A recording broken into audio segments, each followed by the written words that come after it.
Chers téléspectateurs, bienvenue dans votre rétro de la semaine. Voici les faits marquants qui ont rythmé l'actualité sur la RTC. L'actualité phare du lundi à Djiridji, dans le département de Sédhiou, la mangrove se régénère progressivement. Près de 4 hectares ont été reboisés ces derniers jours dans le cadre du projet Sénéa, une initiative menée par l'association Green Sédhiou en partenariat avec l'ONG Soltiste, un effort de restauration pour préserver cet écosystème menacé. Reportage Omar Cissé. L'objectif visé dans cette activité de reboisement de la mangrove à Djiridji est de restaurer un écosystème vital gravement menacé par les effets du changement climatique. Au-delà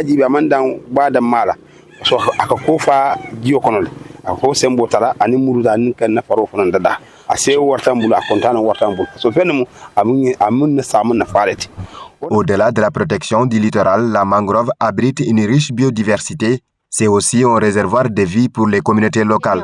Ces reboisements, ça ne va pas servir à nos parents ou à nos grands-parents, mais plutôt nous, à la génération future qui vont venir dans quelques années. L'association Green Sédhiou, en relation avec le projet Sénéa, s'inscrit dans une dynamique de sensibilisation et de mobilisation communautaire. Les populations voient les mangroves. Ce n'est pas obligatoire qu'ils ont compris réellement comment les mangroves peuvent impacter leur quotidien.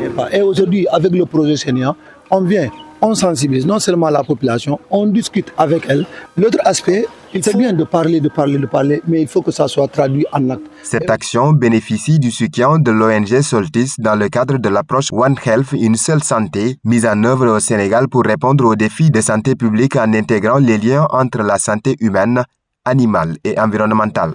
Aujourd'hui, nous sommes dans l'axe de la santé environnementale à travers donc cette activité de reboisement de la mangrove. Le village de Djiridji fait face déjà à une dégradation avancée de la mangrove et qui occasionne l'avancée également du fleuve, mais également toutes les conséquences à travers les espèces de la biodiversité qui quittent leur abri naturel pour aller vers l'homme. Et là, ça a des conséquences également concernant les maladies zoonotiques. Je pense que ce qu'on a pu faire à travers le reboisement de 4 hectares, ça va permettre de régénérer donc, la mangrove. Ce reboisement marque une étape symbolique dans la commune de Djiridji, un geste concret face à l'urgence climatique portée par une communauté mobilisée pour la planète et les générations futures. Dans l'actualité du mardi à Ngoï, 12 producteurs exemplaires ont été récompensés pour leurs efforts dans la régénération naturelle assistée. L'Union régionale des associations paysannes de Diourbel en partenariat avec IED Afrique leur a remis des machines agricoles, une initiative inscrite dans le cadre du projet visant à reverdir le Sahel et à lutter contre le changement climatique. Je vous propose de suivre ce reportage de Malik Ning. L'Union régionale des associations paysannes de Diourbel en partenariat avec l'IED Afrique dans le cadre de leur projet Les comités Reverdissent le Sahel a appuyé 12 producteurs distingués par leur performance en régénération naturelle assistée à leur offrant des machines agricoles. Et c'est une rencontre où, avec nos animateurs, on a choisi les producteurs adoptants, les meilleurs producteurs de la RNA dans la commune d'Ongoï. Depuis qu'on est avec l'IED, ces producteurs ont été regroupés aujourd'hui avec le partenaire. On les a octroyé du matériel agricole qui va les accompagner vraiment dans ce qu'ils sont en train de faire au niveau de leurs exploitations familiales. Le deuxième adjoint au maire de la commune de Ngoï a salué cette initiative et lancé un appel à la protection de la nature. Nous jugeons nécessaire que la nature doit être protégée. On peut faire le reboisement, mais il y a des arbres qui poussent dans nos champs. On est obligé de les protéger pour pouvoir les accompagner. Ce qui veut dire que l'URAPD, avec ses initiatives, ils ont constaté qu'il y a des paysans, il y a des producteurs qui font le RNA. Ils sont venus nous accompagner en nous octroyant des machines pour mieux pratiquer notre agriculture. Ami Diouf, l'une des bénéficiaires, a mis en avant l'importance de ce projet pour améliorer les moyens de production et préserver l'environnement. Si nous ne connaissions pas RNA, nos produits se gâteraient car nous ne savions pas comment préserver nos arbres. Maintenant, grâce à leur aide, nous savons comment protéger nos cultures pour éviter que les insectes ne les détruisent. Grâce à la technique du carcaral ou régénération naturelle assistée, l'IED entend renforcer la lutte contre le changement climatique. Parmi les faits saillants du mercredi à Minon, dans la commune de Ngada, en pleine saison de pluie, les éleveurs de bovins sont confrontés à une crise multiforme, pénurie d'aliments pour le cheptel, disparition des parcours de bétail et tensions croissantes avec les agriculteurs.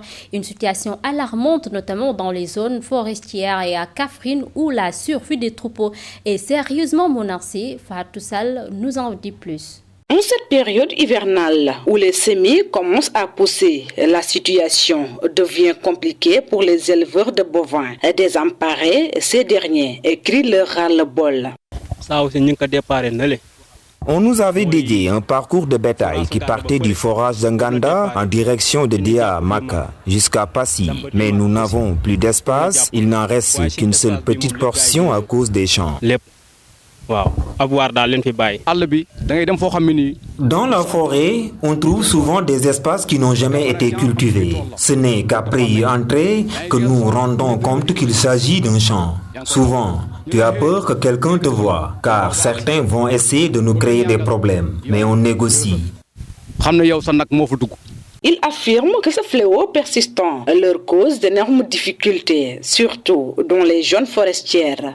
Auparavant, on pouvait libérer les bœufs pendant 30 minutes. Maintenant, on ne s'assoit plus. Quand on part en forêt, c'est qu'à notre retour qu'on peut s'asseoir correctement. Une autre difficulté majeure en cette période est le manque d'aliments pour le bétail. Cette année, nous n'avons pas vu d'aliments de bétail. À cette période, les bœufs sont un peu faibles. Jusqu'à présent, le troupeau n'est encore dans un bon état. À Kaffrine, l'absence de parcours de bétail menace directement la survie des troupeaux et provoque des conflits récurrents entre agriculteurs et éleveurs. Il urge de créer des espaces de pâturage afin que chacun puisse exercer son activité dans de meilleures conditions.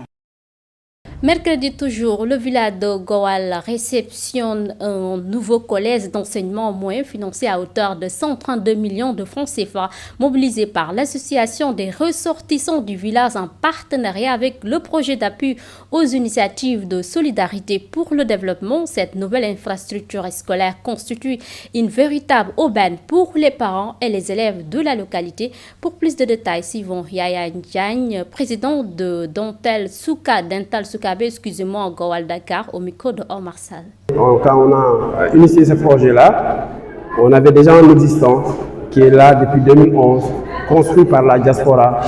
Maintenant, nous, notre souci était de faire un mur de clôture, d'augmenter des salles de classe.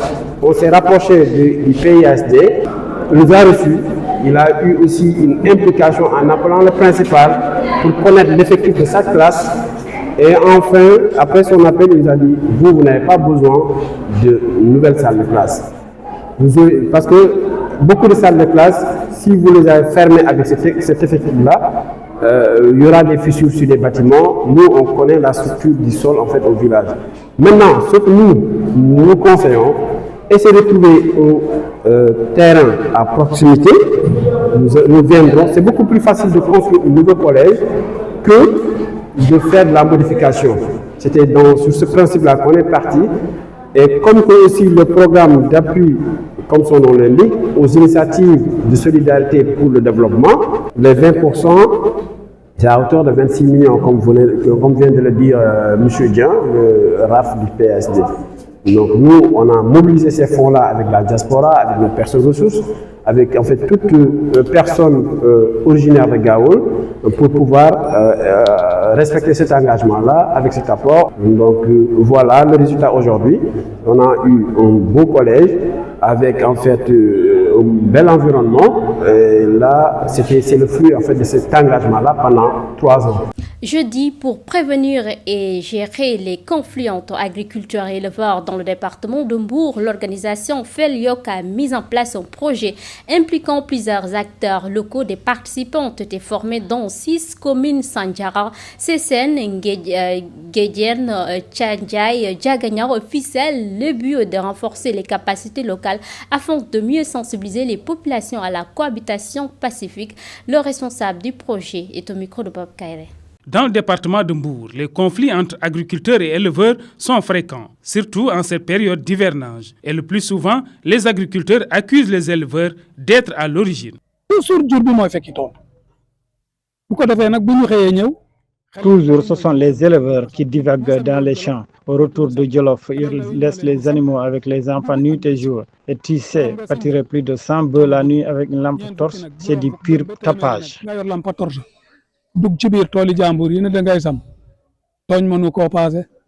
De l'autre côté, les éleveurs rejettent ces accusations et pointent du doigt les agriculteurs qui, par leurs activités, réduisent et dégradent les zones de pâturage traditionnelles.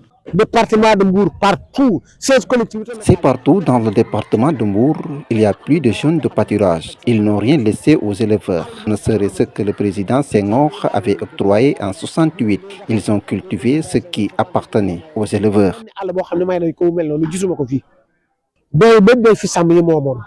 Face à cette situation, l'ONG Félix de Mbour a mis en place un projet en soutien à la consolidation de la paix et de la cohésion sociale qui mise sur la formation et la sensibilisation. Très souvent, les causes de ce conflit-là sont assez bien connues. Donc, c'est des fois la méconnaissance des textes, mais ou bien c'est des abus, c'est des comportements qui ne sont pas inappropriés. C'est pourquoi nous pensons qu'il faut sensibiliser, toujours sensibiliser, pour que les gens aient une meilleure appréhension de ces questions-là. Ces conflits entre agriculteurs et éleveurs dégénèrent parfois en situation dramatique. De ce fait, il urge de mettre en place des solutions durables afin de garantir la coexistence des différents acteurs. Et nous continuons, mesdames et messieurs, toujours dans le cadre de ce rétro, l'information phare du vendredi. Nous partons justement dans la commune de Tchamen Pass, située dans le département de Linguère. Le village de Darussalam Melak souffre d'un déficit criard d'infrastructures scolaires et d'infrastructures sociales de base. Les populations de cette grande bourgade se disent laissées en rade par les différents régimes qui se sont succédés. Elles ont exprimé ces doléances en marge d'une cérémonie d'inauguration de la case de santé du village construite par les émigrés originaires de la localité. Momodou Chan, de reportage. Les habitants du village de Darussalam Melak réclament des infrastructures sociales de base. Mor Chan porte leur parole. Nous demandons aussi aux autorités que le village de Darussalam Melak manque vraiment une route. Donc nous demandons aussi une route de goudronnée si c'est possible, parce que c'est très difficile d'avoir accès aussi aujourd'hui à ce village. Donc le transport est très difficile à cause de cela. Donc nous demandons aussi aux autorités vraiment un forage, parce que nous avons un manque d'eau. Parce que c'est le village de Melak seulement qui alimente beaucoup de villages. Là aussi c'est un problème, parce qu'il y a beaucoup de panne aujourd'hui. Donc c'est ça en tout cas. Ces populations ont exprimé ces doléances en marge de la cérémonie de réception d'une case de santé construite par l'association des émigrés de la localité, Serigne Thiam. Ici, nous avons un réel problème de santé. Notre village semble être oublié par les autorités.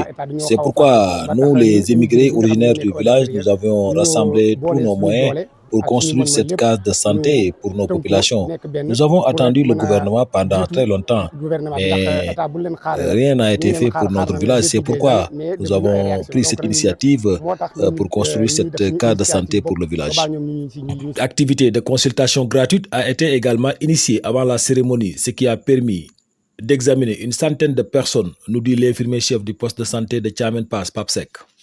Voilà, actuellement, par rapport à la consultation, on est à 105 personnes, mais les pathologies les plus fréquentes, c'est soit la grippe, parce qu'on vient du Magal avec le grand rassemblement, donc forcément il y a des cas de grippe qui se propagent, mais l'autre chose, c'est les cas d'HTA, hypertension artérielle. Darussalam Melak se situe dans la commune de Tchamen Pass. Les quelques infrastructures qui se trouvent dans la localité ont été réalisées par les émigrés. Mesdames et messieurs, c'est la fin de ces actualités sur la voie locale. Merci de votre aimable attention et excellent week-end.